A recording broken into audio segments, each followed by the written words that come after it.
Ultimately, we all have to decide for ourselves what constitutes failure. But the world is quite eager to give you a set of criteria if you let it.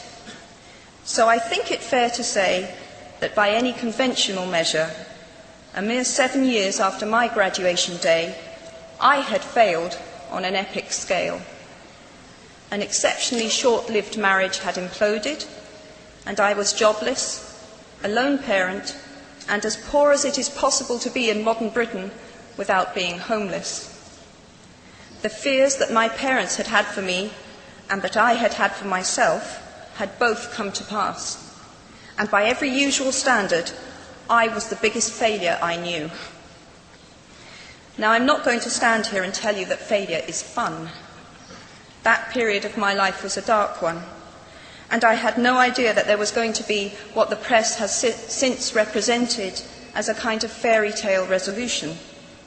I had no idea then how far the tunnel extended, and for a long time, any light at the end of it was a hope rather than a reality. So why do I talk about the benefits of failure? Simply because failure meant a stripping away of the inessential. I stopped pretending to myself that I was anything other than what I was, and began to direct all my energy into finishing the only work that mattered to me.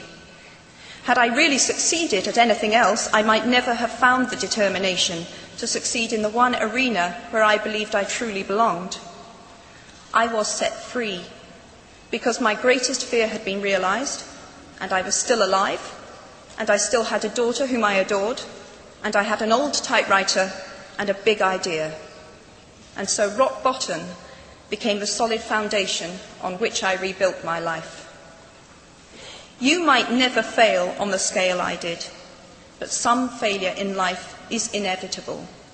It is impossible to live without failing at something, unless you live so cautiously that you might as well not have lived at all, in which case you fail by default. Failure gave me an inner security that I had never attained by passing examinations. Failure taught me things about myself that I could have learned no other way. I discovered that I had a strong will and more discipline than I had suspected. I also found out that I had friends whose value was truly above the price of rubies. The knowledge that you have emerged wiser and stronger from setbacks means that you are, ever after, secure in your ability to survive.